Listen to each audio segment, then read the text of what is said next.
Hello, Internet! Welcome to episode 351 of the Assorted Calibers podcast, the segment podcast. There's a little bit for everyone. I'm Weer'd, and tonight we are having an ACP roundtable.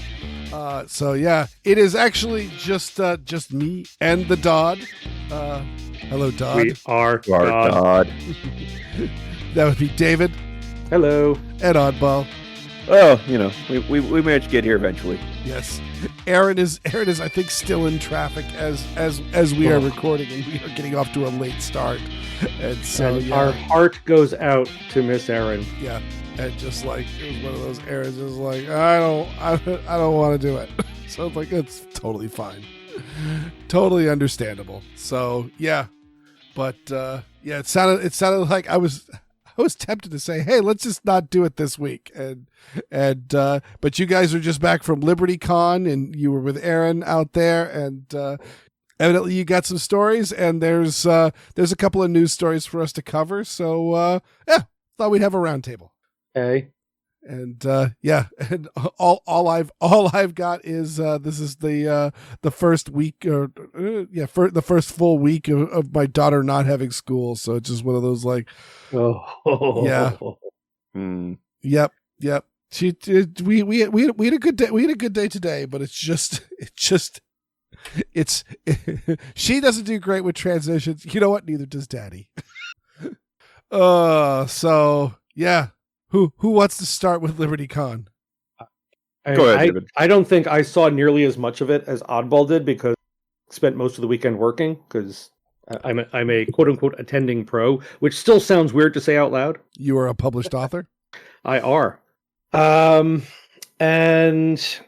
the first thing is we had the smaller range trip. There's the unofficial official range trip, and then there is the unofficial range, which was our group, because we go to a closer and smaller and less expensive.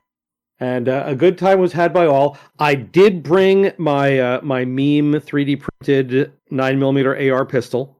Oh, nice. And the number of people who was like, oh my god, this thing is so stupid, because it had the spider sights and the Loudner and everything. And then they shot, it's like, that's actually really nice. Is it 9mm? It is. Yeah. Okay. I was just trying to remember on. Yeah. So yeah. So that would be nice. Yeah. And other sites even remotely on.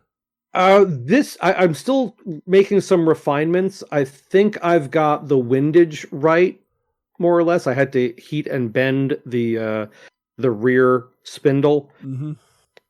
But at short range, it's still a bit high. Okay. And so I could either make a slightly taller rear spindle or just say close enough. I also want to do is what I also should do is put a red dot on it and see if the gun itself is that accurate. Yeah. Because it's got, I think, a 4-inch barrel. Yeah. I was trying to explain that to my neighbor. He has a BB gun that he is absolutely not using for pest control in his yard. Absolutely not. That would be wrong. And yeah. And like he was shooting at a target, and just like every like couple of shots he was like adjusting the scope, and I'm just like, what are you doing? A smoothbore BB. Like he was just expecting that he would just be cloverleaf. It was a smoothbore BB gun, not rifled? Yeah, no, not even rifled, and he's using frangible BBs that have a very noticeable sprue line on them, and so it's one of those like, yeah, no, like I was shooting at, I think it was like probably like 15, 20 feet, and I was keeping it all in like a 2-inch box, and I was just like, yeah, that's probably about what she could do. Yeah. But a good time was had by all. The fellow who brought the Barrett last year brought it back again and let people have a shot or two. Oh, good times. Friend of the show with common name showed up, his first LibertyCon. Oh, nice. And he enjoyed it. And he, of course, brought his Mac 11 with Lage accessories and not a Dragunov. Okay. SVD. The SVD is the Dragunov. Is it PSL? Is it? Oh. Yeah, I think it is PSL. Yeah, I'm sorry. You're right, PSL. Yeah. And I didn't get a chance to shoot that because I was playing range officer. I got to shoot very little as usual. Yeah, but that's same here. Yeah. I didn't get to shoot much other than demonstrating some of my stuff, including I had a few more people experience the Altor. A few more dollars in the giggle box. Yep. And then had to head back to the con hotel because I had let me try that in English. I had my autograph. No, was that my? I think you were just working the table. Yes, it was Author's Alley. That's right. I had Author's Alley at 1:00, and then I was on at 3:00. I was on a panel, My Little or Enormous Buddy: Animal Companions in Fiction, which was a lot of fun. We had definite fun with. Followed by my reading, which I had to do a fast reading and then run out because I had to get to the What's New in Car Wars panel because, drumroll please, we just got contracts for the Steve Jackson approved Car Wars anthology that I have a story. Oh, cool. Nice.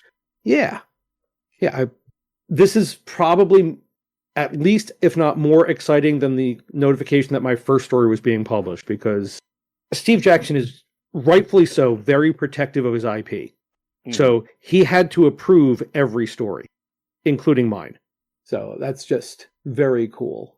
And was that? Yeah, and then that was opening ceremonies. That was it for Friday. Saturday was just nuts. I was basically on the go from noon to 6, I think it was. My schedule was so full that when my wife wrote up the schedule for keeping track, she actually made sure to put in a slot that said food. Okay. But yeah, so I had my autograph session Saturday at noon, and then at the opposite end of the convention center at 1, I had my table at all. And then I had a panel, The Mystique of Ghost Stories. Thankfully, that was fairly close to Author's Alley. And that was where one of the other authors threatened to fight me. Humorously, this was not seriously intended. I made the point that in my perspective, spirits and ghosts are not a completely overlapping Venn diagram.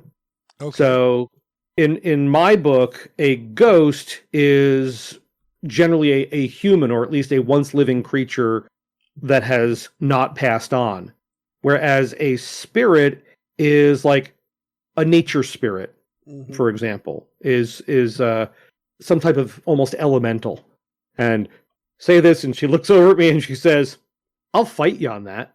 And I was like, this is just like my opinion, man. And so every time we saw each other for the rest of the con, I would say to her, "Look, I really don't want to fight you." And then after that, we were on... that was a different panel. Then I was on Westerns versus Science Fiction, Weird Wild West, which I have a deep interest in. So that was also a lot of fun. And then I had the unexpected panel. So I am part of a writing group called the Alpha Mercs. Alpha Reader is a standard thing in writing where you have someone as your primary reader to give first feedback. And this is one of those. This is a writing group, unlike many others, where it's a rising tide lift concept. And my dear friend Rich Cartwright came up to me and said, "You're going to be at the Alpha Mercs panel." That's why I don't know. No, you're going to be at the Alpha Mercs panel. It was not a question. You're voluntold. Yes, which interestingly enough is how I got on the Alpha Mercs writing group. Was Rich told me I was part of the group now, which led to being part of the Car Wars anthology. So I cannot complain, and I am not complaining. But it was just very funny. Oh, and then one of the favorite panels, which was actually a brought back from last year, the future of kinetic weapons, where I'm not going to name names, but there was very nearly a fist fight. Yeah. Where two people, a point came up, and they literally were going back and, no, it doesn't. Yes, it does. No, it doesn't. Yes, it does. No, it doesn't. Yes, it does. And we're all just sitting there watching this until finally I leaned forward and said, girls, you're both pretty. The audience liked that. I ordered an argument. This is just contradiction. That would also would have good. Later in that panel, it was the moderator, whose name I'm now blanking on because it's a name and it's been a couple of days. But the moderator was excellent. He was not the planned moderator. Unfortunately, that moderator had family illness, so wasn't able to attend LibertyCon at the last minute. But the backup moderator, I was very thankful because I thought it might be as the backup moderator, and it wasn't, and that was best. But he did a phenomenal job of trying to herd these cats and keep us on topic. And he basically put together a list of, here are some points that we can take a look at in regards to this, and we kind of went into that.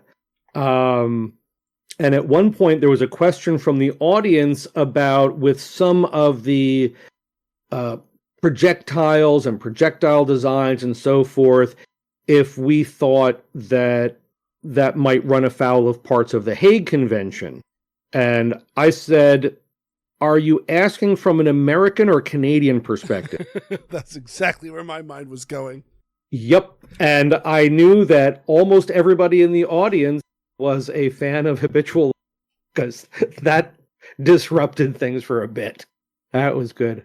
Oh, I almost forgot when I was doing the Ghost Stories panel during my introduction, and I forget who originally said this. It's not something I made up. It is an actual quote, was, we're not afraid of being alone in the dark. We're afraid of not being alone in the dark. Mm. And then I found out that other author who jokingly threatened to fight me quoted me in a panel that my wife attended while I was at Kinetic Weapons. She literally said, as David Bach said earlier, I'm like, wait, now I'm being quoted? That's just weird. Oh man, it hasn't happened in a while, but yeah, the few times when like I am all alone in this house, and it's a 100-year-old house. It makes a lot of just noises on its own. Mm-hmm. And that's a lot easier to deal with when there's other people in the house. Oh, that might be someone going to the bathroom, rolling over in bed or something like that. And it's one of those like, no, there's nobody here. Yeah, it's one of the nice things of living with cats is that a ghost or a cat? Meh, probably a cat, don't care. If it's a ghost, the cats will take care of it. The cat is watching the ghost, yeah. Oh, yeah. But it was such a busy weekend. And then Sunday was, I did the Coffee Klotch, which is networking. Although they opened it up to basically anyone could come and meet the authors and artists. And almost forgot. Oddball, do you remember in one of the 3D print groups, there was a discussion of using alcohol inks to make wood grain on print items? Yes.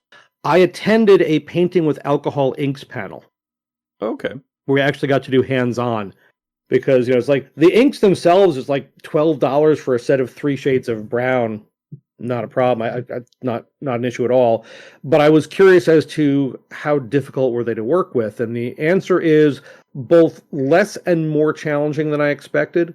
Yeah, and there's the thing of, by the nature of the plastic, if you just screw up, it's fairly easy to start again. Yeah, I mean one of the most important things that was driven home videos I watched. The artist who was running the panel is. It is very important to make sure you have a sealed surface. Yeah.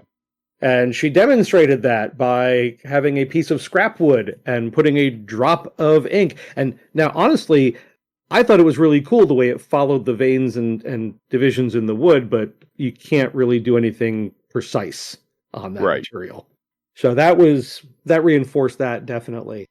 But the funniest thing at that panel is I was sitting at one of the tables. We're sharing supplies, and there's this woman sitting across from me, and she looks really familiar, but she's an attractive young woman, so I don't say anything, because having some fat old bald guy say to an attractive young woman, "You look familiar," is creepy.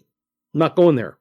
And then she looks at me and says, "You look really familiar. How do we know each other?" I'm like, oh, good. It wasn't just me. And it turns out we have like 2 friends in common on all of social media. So we don't know each other. It was her first LibertyCon. I hadn't been to the cons she'd been to. But it was very, very funny. In one of the other panels I attended, it was talking about with fantasy elements. It was the Animal Companion one. Some of the fictional Animal Companion stories that really were some of the earliest to remember. And I mentioned the Prydain series by Lloyd Alexander. So while we're sitting around the table playing with Alcohol Inc., we're talking about some of the stuff we'd done already that day, and I mentioned the panel, and the woman who we thought we recognized each other said, "Oh, please tell me someone mentioned the Lloyd Alexander Prydain series." I'm like, "Yes, I did," and immediately we're siblings. It was just, and so the rest of the con we're saying hi to each other. It was very, very fun. But yeah, and then Sunday we all went to lunch at this really nice ramen place, and then got in the car, and the next thing I know, I was home. And that's the end of that chapter. Sorry for wandering off, but go ahead, Oddball. Yeah, so, I mean, like David said, started off the con at the range for the unofficial con shoot, and had a lot of fun, even though I didn't get to shoot a lot. But there was one gentleman that had a calico rifle with wood furniture, which is always just fun. And I do enjoy, one of the things I enjoy about this particular convention is there are a lot of folks with, shall we say, government ties at this convention. So I get to hear things discussed that I don't often get a chance to hear discussed from folks that, yes, I'm fairly positive I can trust that this person has good information. They know of what they speak. Yeah. And actually, one of the last panel I attended was on what's been going on in Ukraine and how what's going on over there is actually shaping how warfare is going to be in the future. Mm-hmm. That was discussed on the kinetic weapons panel as well, even though the moderator tried to reel it back from that. I mean, I was actually just talking with my wife because we're recording this on the on the 23rd, and so it's just been announced that essentially Iran's going to be negotiating a peace treaty with Israel, and I was talking to my wife over it, and it's one of those, we struck them, they tried to strike back at us, didn't really have it, and so that's the extent of their military force. But it's one of those but the Third World War is going to be likely all like cyber and or bioweapons. And beyond that, there's a lot of folks that I only get to see at conventions that I was able to get together with and hang out with and have a good time. A few that I knew were there that I didn't get a chance to hang out with nearly as much, and that's just kind of the way it happens. But same here. It was very much a fun time, and I'm definitely going to be lining up when membership comes online again this year. And as per usual, it's I remember being able to just go to LibertyCon and buy my ticket at the table, and now I have to make sure that my alarm is set and all that fun stuff to pre-purchase my badge. Nobody goes there anymore. It's too crowded. Yeah. Well, and actually that's part of the thing is in their charter, because they did not want that to happen. In their charter, they capped it originally at 700, which for years and years and years, attendance would be like 400 to 600, and it wouldn't be an issue.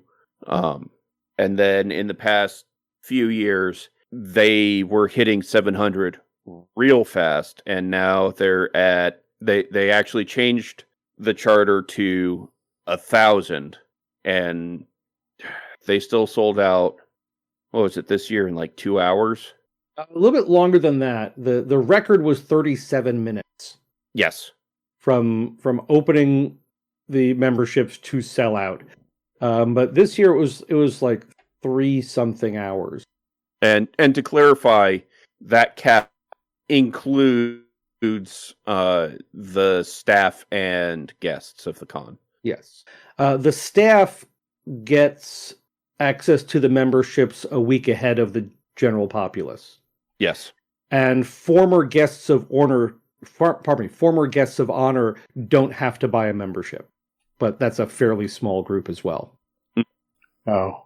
Shall we get on to the news? Yeah, we can. Let's get on to the news. I will. One last LibertyCon thing. Please. Just a funny aside is on the last day. I almost forgot this. So exhausted. Is we are getting ready to leave, and I see Flawed Dog, and I buy, and so I say it was great seeing him. Look forward to seeing him again soon. And he looks at me and says, "And I look forward to seeing more manuscripts with your name on them across my desk." And then he fixes his eye on me, leans. In case I was being too subtle, that's a hint. It's like, yes, sir. Back to writing, sir. Right away, sir. See you all in Spaceballs 2, The Search for More Money. Which, by the way, Mel Brooks announced that there will be a Spaceballs 2, hopefully soon. Yeah. Mm-hmm. So that was my last. I wonder if they'll get Rick Moranis out of retirement. I bet if anybody, Mel Brooks could. For Mel, he would do that. All right, so let's see. Let's go down. Some of these stories we'll probably be talking about them more extensively next week. Though some of these stories are very much current events, and so actually, Oddball, as a Michigander, why don't you take this first one? Yeah. So, a man opened fire into a church in Wayne, Michigan, and the response from the church was, this says that it was a deacon, and I had heard that it was just one of the parishioners, but whatever. But a deacon hit the guy with his truck, and the church did have two folks that were security, and they opened fire. They returned fire and shot and killed the shooter. The two, I know one of the security guys got hit in the leg, and I believe the other one was also injured, but both have been listed as, yes, they were injured, but not life-threatening, not major injuries, which it's always a terrible thing when it gets to this situation in the first place, but this is a good outcome. I like this outcome. Yeah, there are a lot of previous events we would have preferred to have ended this way. Absolutely. Yeah. And for those that don't know, Wayne, Michigan is a suburb of Detroit. If I remember correctly, it's a pretty decent suburb. It is not the hood, so to speak. And of course, the two folks that were injured, hopefully they will heal quickly and not have anything lingering. Because, like I said, I know at least one of them caught around in the leg, and anytime that happens, there's a chance that that's going to be something that's going to be bothersome for the rest of your life. So, yeah, and the two security guards who ran towards the sound of the gunfire and the guy who's driving the pickup truck should not have to buy their own drinks anymore. Correct. And, well, the guy that used the pickup truck, I have said before, nobody's really questioned the stopping power of a Buick. You are in a car. The article says it was a Ford F-150. Okay. Oh, because that was the Sean Sorrentino's been following this heavily and has been feeding me stories, and he said make sure you say that he was dispatched to the afterlife with a Ford logo tattoo. in reverse. Yes. Well, he couldn't dodge it. Oh. Not in front of our listeners, Oddball. Well, Xander's not here, so we have to pick up the slack. Yeah. But yeah, this is of course, I mean, David, you've spoken multiple times about the fact that you stand guard at your synagogue during services. Yeah, but not in a car. No. But either way, it's one of those. And of course, and well, I do sit guard at the synagogue, but we have been told specifically by Dennis's wife, Rebecca, that we are not to have long guns on display. You said ARs. Yeah, I got clarified. I didn't ask for clarification. I was clarified. But you also said on display, so if there was a folding carbine in a backpack. Which there has been on a couple of more tense occasions. Yeah. Also, to be we are still working up the emergency plan. Excuse for you to get a to get a Mossberg nightstick. That's right. I was actually thinking an SBR of some sort. Sorry, an SBR. Mm-hmm. Or a bullpup. I'm left-handed. Most bullpups are not that friendly, even the ones that are reversible. And they're also still quite a bit longer. Yeah. And in cold weather, we generally sit inside. And in extremely hot weather, we also sit inside. So having a coat on would be awkward. But there it is. But again, this is why so many houses of worship are doing this.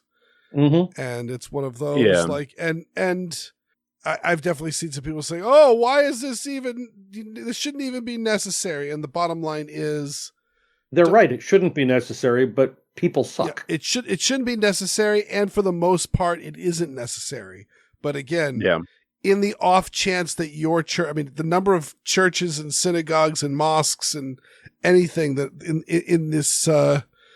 in this country is just staggering, especially when you make it, again, non-sectarian, non-religious specific, just a house of worship is, I mean, they're just legion in this country.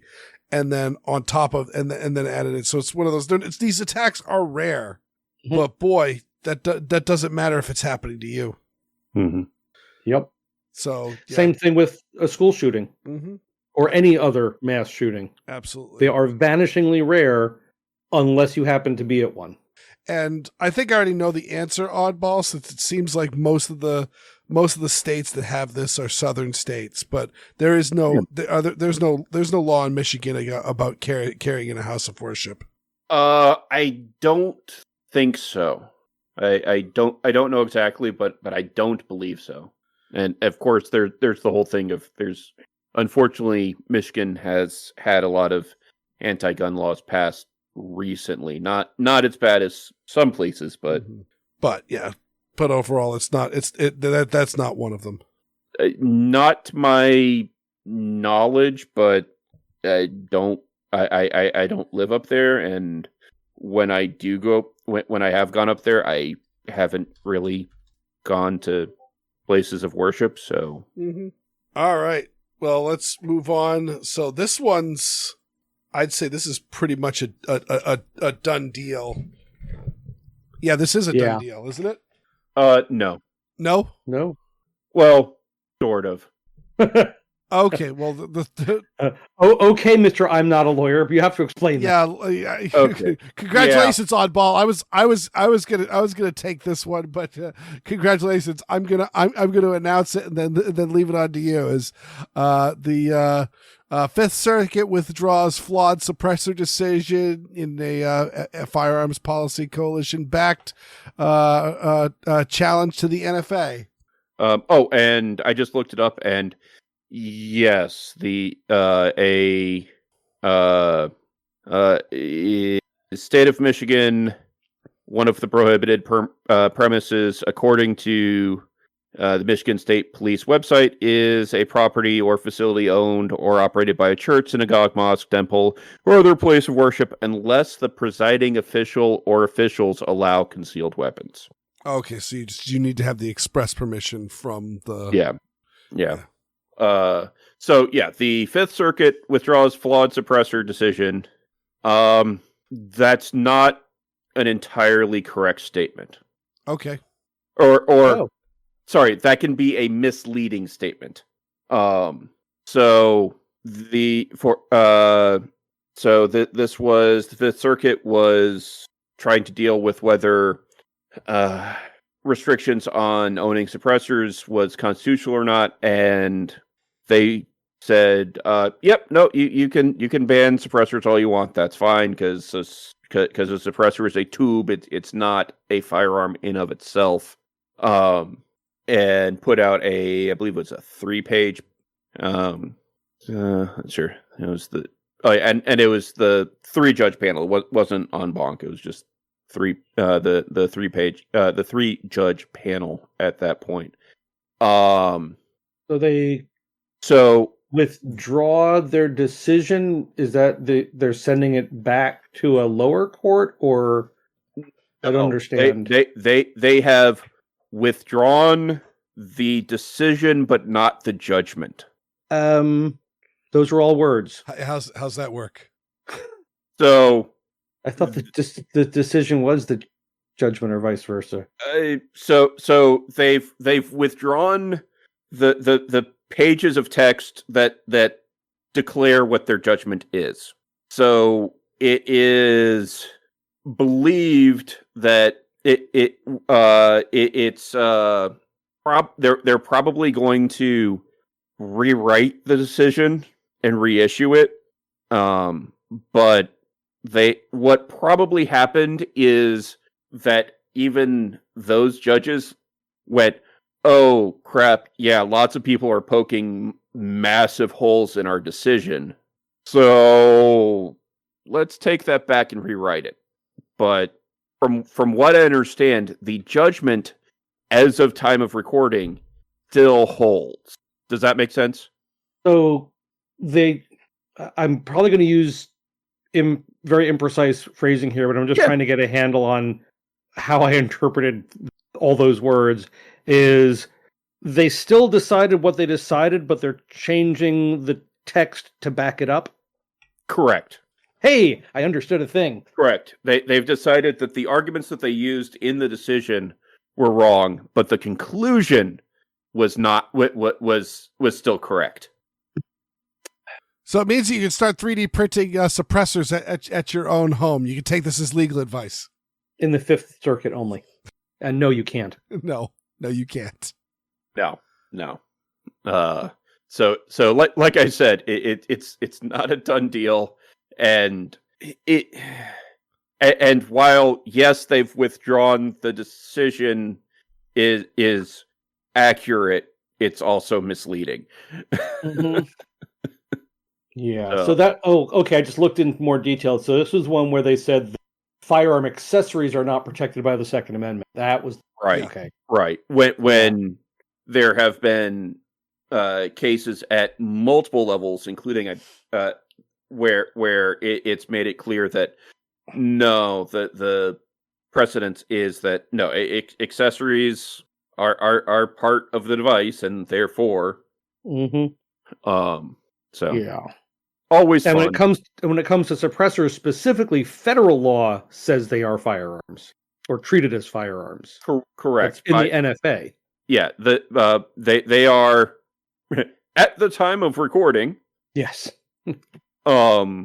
They are listed. They are defined as firearms both for the purposes of the NFA and for the purposes of the GCA. So even if they get removed from the NFA, they will still be legally considered firearms. Yes, my understanding is if the change that the big beautiful bill goes into effect as it is currently in the version that passed the House and the version that is currently in the Senate, suppressors will be treated as handguns. Correct.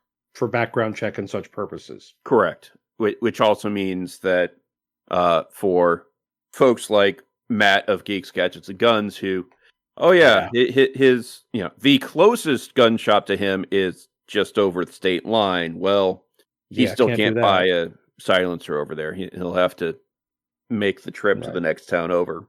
Unless, because I know that there is legislation in the House to remove the handguns in-state purchase requirement like they did for long guns. Which would be very nice. It would be very nice. I think that might be a little too much too soon for the legislators. It shouldn't be, but I have a feeling it is. I mean, if you would ask me, I would have thought that would have been able to get through, and the and getting silencers and short-barreled long guns during protection and short acts would be the hard one that never happens, but we're dreaming the impossible dream right now. So hey, 10 years ago, if someone told you that the Hearing Protection Act would pass the House and have the Senate Budget Committee say yes, it counts as a budgetary financial change. I mean, it is tax. Yes, but that means that basically they said that the Byrd Rule can't apply in this case. Right. Which is another one of those at the time of recording, because the Senate parliamentarian hasn't actually gotten to that line item in the bill yet, or at least it hasn't been reported that they have. That was supposed to maybe happen today. Speaking of court cases, a Ninth Circuit appellate court has declared that California's one gun a month law is unconstitutional. The Ninth Circus. Yeah. No, not en banc, but one of the 3 judge courts, which is still pretty impressive. Which is still a pretty impressive win for us as far as I'm concerned.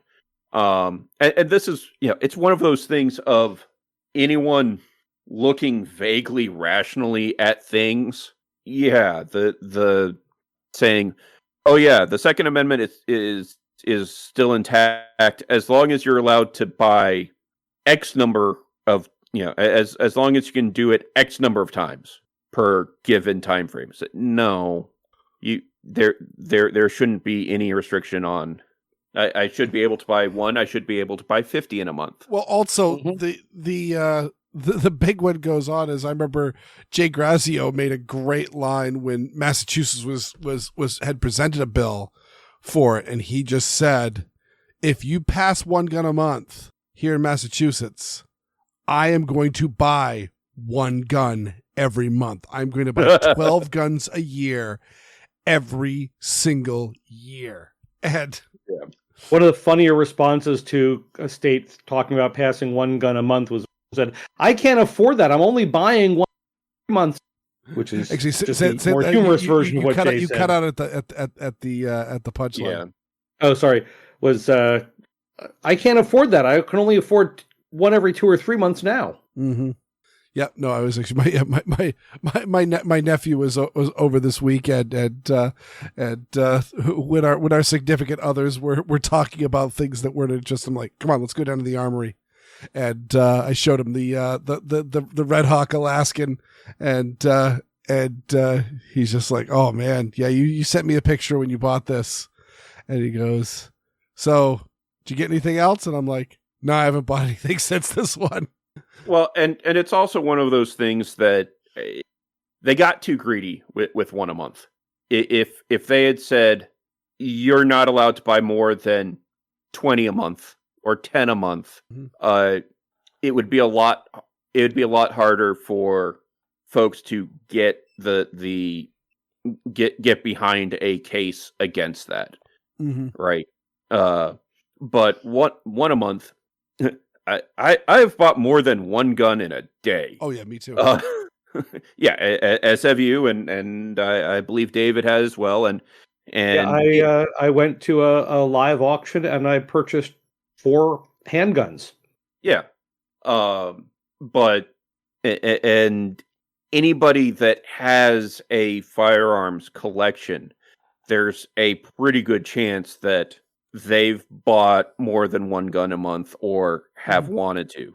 And that's there's also a bit of that, and I've tried to explain that to some people who say, well, this is to fight the gun runners that are buying guns and then turning around and selling them to folks that wouldn't normally be able to pass a background check on the black market, etc. But that's not what's happening. And it's the same with, I've had a few conversations with otherwise pro-gun folks that have said, oh yeah, no, I think I'm fine with magazine, high-capacity magazine bans, because who needs a 100-round drum for whatever gun is? You know they're not limiting it at 100, right? What do you mean? They're limiting it at 10. Yeah. Oh, but my AR or M1 carbine or Glock Browning or High whatever. Power. Yeah, Browning High Power. Yeah. Which was adopted by its first military service in 1935. Yeah. 90 years ago. Yeah. Now, of course, I do, and if anybody wants to look up the case, the plaintiff's name, unfortunately, I will Nguyen. Almost certainly. What's that? It's pronounced Nguyen. Nguyen. Nguyen. Nguyen. Okay. V Bonta, and it's spelled out in the show notes. It will almost certainly be reversed by an en banc panel, just because it's the 9th. But yeah, like I said, it's nice to see it getting pro-gun decisions being made even in the 9th past the district level. That's a pretty big thing. Which reminds me of a Milton Friedman quote. See if I can find. Here it is. We will not solve our problems by electing the right people. We will only solve our problems by making it politically profitable for the wrong people to do the right thing. Yeah. And Very he is smart absolutely man. correct. Oh, yes. On many, many things. Not everything, but many things. All right. So we've already talked about this one a little bit. I don't know how much more to add on it. Is the fact that, yeah, we're essentially waiting for the, is it the Senate or the House that it's in now? The Senate. Yeah. The big beautiful bill passed the House with the hearing protection, but not the short act. The Senate version has both in it, so it would have to bounce back to the House if it passed as is. But the Senate parliamentarian is still going through. Yeah. So we'll talk more about that next week, because hopefully we'll have news on what's going on with that. I do want to comment on one thing with it, which is there's two things I appreciate with how they're doing it.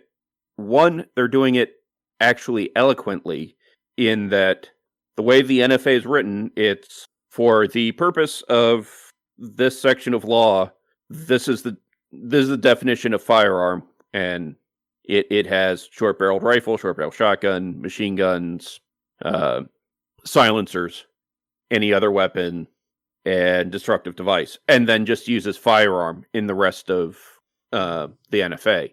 And so if this the language of this just simply removes the short barrel rifle, short barrel shotgun, and silencer from that definition of firearm, instead of doing something silly like, oh, but we know we said it's illegal, but no, it's actually perfectly fine to own these. And also there is another section of it that this part may or may not get through scrutiny, but it says, for the purposes of any state law that says that you're not allowed to have these unless if you're in compliance with the NFA. If you are otherwise a non-prohibited person, it is assumed that you're in compliance with the NFA, which helps out a few folks in a few states. Yeah, with clarifying what would happen if that section of the NFA goes away. All right, and also, these are stuff that's at the time of this recording is still in the big beautiful bill. There's something just to go back to the last one just for a moment, because we were talking about the Hearing Protection Act and the Short Act, and this says the ATF DEA violates the Byrd Rule. Is that combining the ATF into the DA? Yes. Okay. So that's basically the Senate parliamentarian said that can't happen in this bill. Yeah. So, and this is also one of those things that I didn't get a chance to really properly dig into things to see exactly how it's set up. Because I've seen some people refer to it as, yes, this is explicitly talking about the ATF and DEA, which for listeners, if you're unaware, the Trump administration has been seriously talking about, yeah, it would make sense to merge the ATF and the DEA together, which, yes, let's take two problem children and stick them together and have them go do stuff.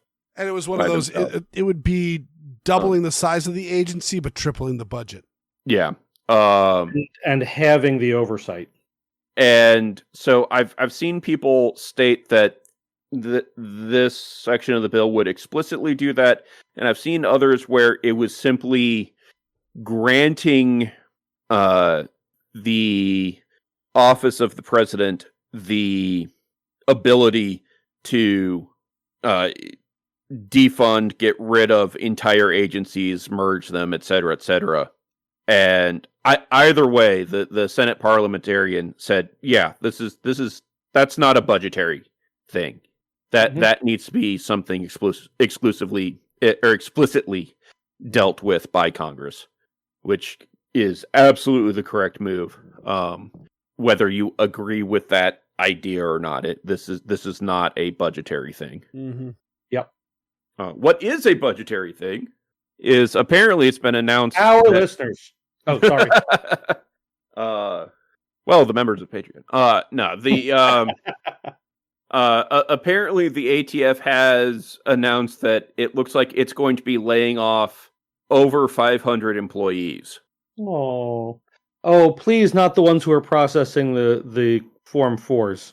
Yeah, I did not get a chance to see where these employees are being pulled from, and of course, I get people saying, "Oh yeah, they're 500 bureaucrats." Well, there's a lot more than just office workers. Are they straight up office workers? Are they agents in the field, whatnot? But also, maybe it's from the canine division. If I remember correctly, didn't Biden significantly increase the size of the ATF while he was in office? I believe so, and that was supposedly to process all of the SBR stamps when arm braces were treated as SBRs. Well, with the idea of the ATF doesn't have the manpower to properly regulate the gun stores, etc. as well. So it could be that a good chunk of those 500 employees are those extras that Biden increased the agency by. It could be just reducing it back to normal, quote unquote normal. Right. Yeah. All right. Well, I think that about does it. Anything we missed? I need to. Actually, there was one thing that we did miss so there is talk that maybe by next week that the various NFA things in the big beautiful bill are going to be cut under grounds that they are not tax related. And I think I mentioned this on last week's show, but the only reason why the NFA is allowed to survive is because it is a tax receipt, not a gun registry. If suddenly it has nothing to do with the collection of taxes, then it's in legal registry. Yeah. Right. Well, also is the whole purpose of the NFA is to show proof that you paid the tax. Here's all the documentation that you applied for and were approved for and paid this tax and received this tax stamp. Yeah. If you don't have to pay the tax, then there's no need for all that documentation. Mm-hmm. And that's just Well, my lawn. And the good news with that is I do believe that there's been a number of Democrats that have said, yes, it's a tax, because it is. Yeah. I mean, you get a tax stamp. Yeah. How can you pay a tax stamp if it's not a tax? Mm-hmm. Anyway. And I think that's all I've got. Yeah. Yeah. Yeah, I saw something that I was going to possibly add, but then I realized, oh, no, that's not serious.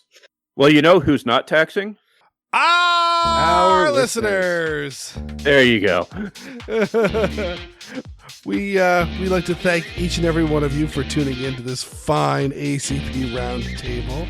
But we must give a special thanks to all our supporters on Patreon. To our Patreon patron, go to patreon.com/Assorted podcast. Sign up. Patrons get an early release of the podcast, plus bonus content like the ACB blooper reels, the ACB film tracks, and the ACB mag dump. And of course, you can rate us on Apple Podcasts or Pocket Casts. And be sure to subscribe to us on whatever platform is your favorite. And be sure to share them with your friends, both online and off. Let's grow our listener base here. And my blog, weerdworld.com. That's WEERD world.com. You can get more from Erin Paulette at Linktree. That's linkter.e/Erin Paulette, all one word. Yeah. And David, where can people find you? They can find me, of course, here regularly, also on Handgun, and well as the Assorted Calibers podcast Facebook pages. Assorted Calibers podcast and Handgun Radio Facebook pages. And I'm a contributor on the Blue Collar Prepping blog, which can be found at bluecollarprepping.blogspot.com. And as mentioned early on in the show, I am a publisher. Books with my stories can be found on Bach and David Bach. And especially keep your eyes open for Convoy of Chaos from Three Ravens Press. Oddball, where can people find you? I have a blog at gunscardstack.com, and actually I need to talk to Adam about dealing with some technical issues that's going on with that thing. And I am a regular on Handgun Radio and can be regularly found lurking at the Handgun Radio and Assorted Calibers podcast Facebook groups. And thanks to Nate Spencer for our music. And I will give a major hat tip to Erin Paulette in pointing out that Erin, David, Oddball, friend of the show with a common name, all went to LibertyCon, and Weer'd didn't. Our con attendance is assorted and simple. Good night, folks. Good night, everyone.